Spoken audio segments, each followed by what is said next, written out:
Welcome back, students.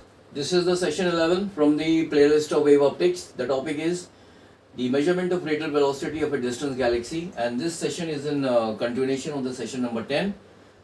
So in the session number 10 we have studied about the Doppler effect of light, and we have also studied about the Doppler shift equation, which is given by delta f upon f is equal to v radial divided by c, where c is the velocity of light in the vacuum, delta f is the change in the frequency due to the relative motion between the source and the observer, and f is the actual frequency.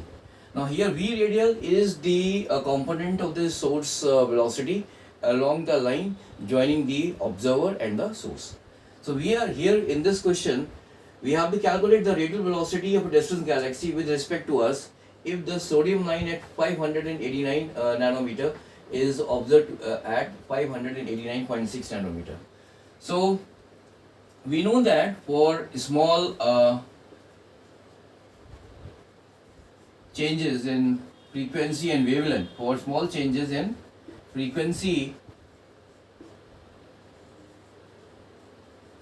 and wavelength,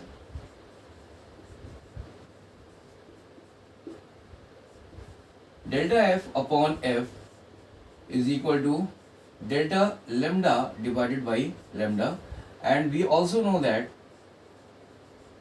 that speed of light is also equal to the speed of light c is also equal to f into lambda.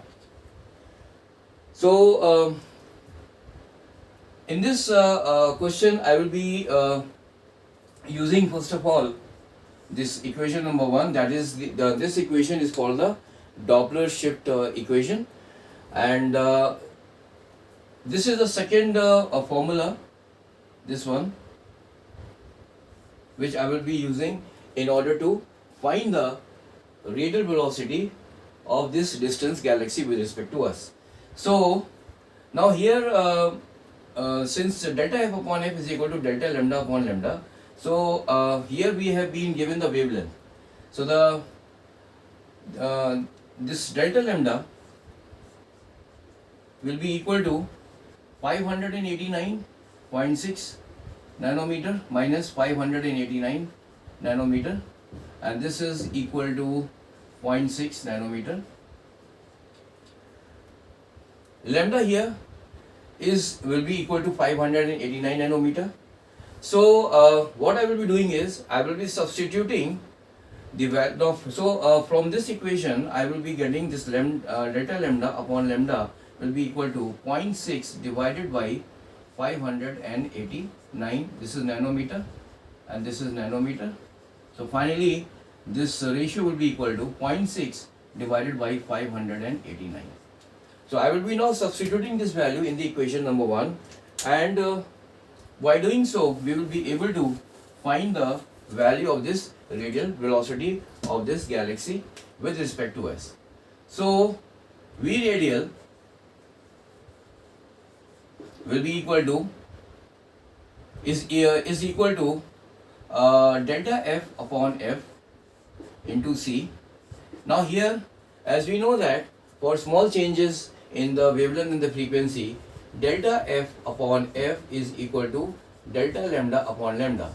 So what I will be doing is I will be substituting this value in this equation, because delta f upon f will also be equal to 0.6 divided by 589.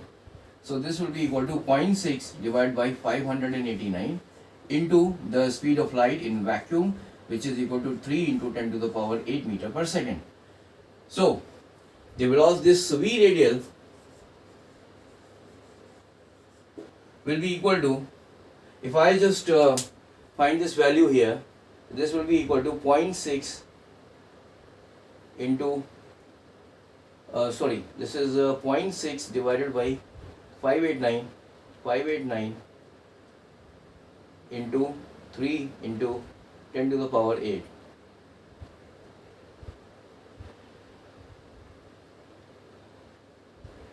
So this is roughly coming out to be equal to 306 km per second. Now here this radial velocity is a positive value.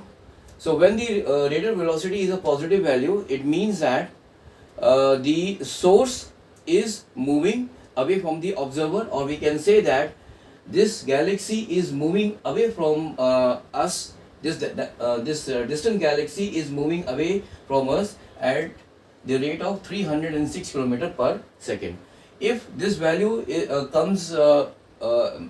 negative, then in that case the galaxy is moving towards the observer or towards the towards us if this value is negative. But here in this case the value is positive, therefore this galaxy is moving away from us at the rate of 306 km per second. So thank you very much for joining in this session. In the next session I will be now coming up with another topic, and that will be the Young's double slit experiment. So till then, have a nice day. Bye.